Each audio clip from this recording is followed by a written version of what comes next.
अपने झूठ को छुपाने के लिए इंसान कभी कभी अपनी इंसानियत तक भूल जाता है।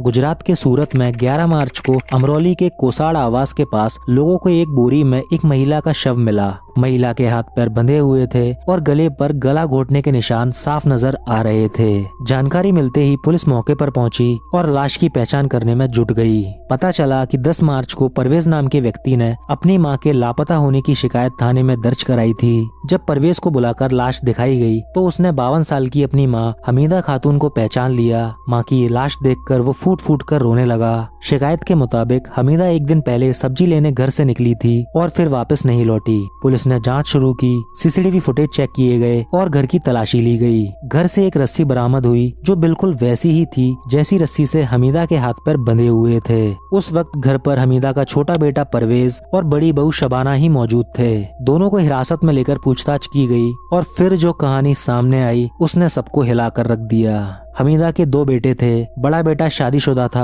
और काम के सिलसिले में ज्यादातर घर से बाहर ही रहता था। छोटा बेटा परवेज अभी शादीशुदा नहीं था। पुलिस जांच में पता चला कि हमीदा के समधी फिरोज आलम का घर पर आना जाना था और दोनों के बीच कई सालों से नाजायज संबंध चल रहे थे। इस बात की खबर शबाना को लग गई थी, लेकिन उसने किसी को कुछ नहीं बताया। कुछ समय बाद शबाना और उसके देवर परवेज के बीच भी अफेयर शुरू हो गया। एक दिन हमीदा ने अपनी बड़ी बहू और छोटे बेटे को एक साथ बिस्तर पर देख लिया। इसके बाद घर में लगातार झगड़े होने लगे। हमीदा ने धमकी दी कि अगर दोनों ने ये सब बंद नहीं किया तो वो सब सच अपने बड़े बेटे को बता देगी। इस डर से शबाना और परवेज ने हमीदा को रास्ते से हटाने की साजिश रच ली। इस साजिश में शबाना ने अपने पिता फिरोज को भी शामिल किया। 10 मार्च की सुबह तीनों ने मिलकर हमीदा खातून की गला घोटकर हत्या कर दी।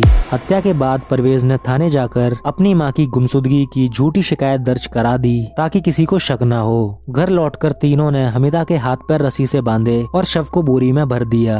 इसके बाद शबाना के पिता फिरोज बोरी को ले जाकर हनुमान मंदिर के पास फेंक आए। घटना के बाद फिरोज बिहार भाग गया, लेकिन पुलिस ने टेक्निकल सर्विलेंस की मदद से उसे पटना बस स्टैंड से गिरफ्तार कर लिया। फिलहाल तीनों आरोपी पुलिस कस्टडी में है और कानूनी कार्रवाई जारी है। आपकी इस केस पर क्या राय है कमेंट करके जरूर बताएं और केस बाय गौरव को सब्सक्राइब करना ना भूलें।